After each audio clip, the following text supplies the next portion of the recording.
안녕하세요. 오늘은 인생의 황금기를 더 풍요롭게 만드는 5가지 비결을 알아보려고 합니다. 나이는 누구에게나 찾아오지만 어떻게 나이 들어가느냐는 우리의 선택이죠. 첫째, 남이 나를 도와줄 거라는 기대는 버리세요. 독립심은 나이가 들수록 더욱 중요해집니다.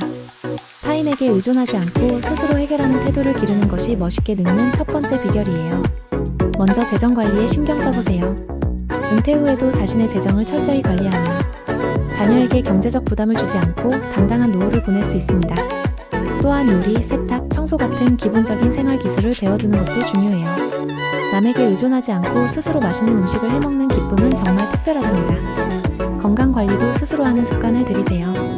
매일 혈압을 측정하고 약 복용 시간을 관리하는 것은 자기 자신을 돌보는 가장 기본적인 방법이죠. 자신의 건강은 결국 자신이 책임져야 하니까요. 둘째, 혼자서도 즐겁게 지내는 법을 배우세요. 혼자 있는 시간을 두려워하지 말고 그 시간을 즐기는 법을 배우는 것이 필요합니다.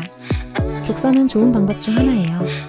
책 한 권이면 세계 어디든 갈 수 있고 다양한 시대를 경험하는 즐거움을 느낄 수 있죠. 마음의 여행을 떠나보세요. 명상과 자기 성찰의 시간을 갖는 것도 추천해드립니다. 고요한 시간을 통해 내면의 평화를 찾으면 외로움 대신 충만함을 느낄 수 있어요.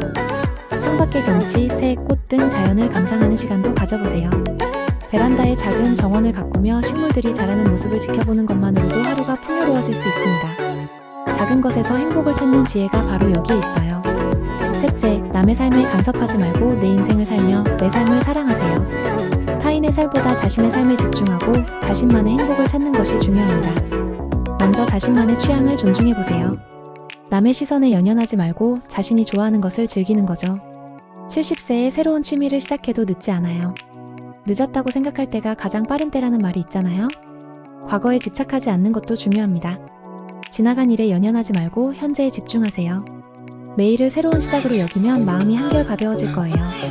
과거는 이미 지나갔고 우리에게는 오늘과 내일이 있으니까요. 그리고 다른 사람과 자신을 비교하지 마세요. 자신만의 페이스대로 살다 보면 남들과 비교하며 살던 젊은 시절보다 훨씬 행복해질 수 있어요. 나이가 들수록 남들의 시선보다 자신의 만족감이 더 중요해지니까요. 넷째, 젊었을 때보다 더 많이 몸을 움직이세요. 나이가 들수록 활동량이 줄어들기 쉽지만 오히려 더 많이 움직이는 것이 중요합니다. 엘리베이터 대신 계단 이용하기, 가까운 거리는 걸어가기 등 일상 속 활동을 늘려보세요. 매일 동네를 한 바퀴 도는 것만으로도 움직임이 습관이 되고 몸이 한결 가벼워질 거예요.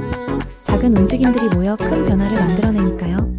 춤을 추는 것도 좋은 방법이에요. 춤은 즐거움을 주면서도 전신 운동이 됩니다. 사교 댄스를 배우면 10살은 젊어지는 기분이 든다고 하네요. 즐겁게 움직이면 나이는 그저 숫자에 불과해지는 것 같아요. 정원 가꾸기도 추천해드립니다. 적당한 신체 활동과 자연과의 교감을 동시에 할 수 있거든요. 식물들과 함께하는 시간은 마음의 평화를 가져다주고 식물을 키우며 자신도 함께 성장하는 느낌을 받을 수 있답니다. 다섯째, 자식들에게 기대지 마세요. 자녀들에게 의존하지 않고 독립적인 삶을 유지하는 것이 서로를 위한 길입니다. 가능한 한 자신의 공간에서 독립적으로 생활해보세요. 자녀들 가까이 살되 독립적인 생활을 유지하면 서로 부담 없이 좋은 관계를 유지할 수 있어요. 적당한 거리가 서로에 대한 존중을 만들어내는 것 같습니다. 노후 자금을 미리 준비하고 자녀들에게 경제적으로 의존하지 않는 것도 중요해요. 경제적 독립이 정신적 독립의 기본이니까요. 경제적으로 독립해야 진정한 자유를 느낄 수 있어요. 자신의 건강, 재산, 생활 방식에 관한 결정권을 스스로 유지하는 것도 잊지 마세요. 내 삶에 관한 중요한 결정은 내가 직접 내려야 합니다. 자신의 삶은 자신이 주인공이니까요. 이와 같이 멋있게 늙는다는 것은 단순히 나이를 먹는 것이 아니라 지혜롭게 삶을 설계하고 누리는 것입니다. 오늘 소개해드린 5가지 방법이 여러분의 삶에 작은 변화와 큰 행복을 가져다 주길 바랍니다. 다음 시간에 또 만나요. 감사합니다. 구독과 좋아요는 영상 제작에 큰 힘이 됩니다.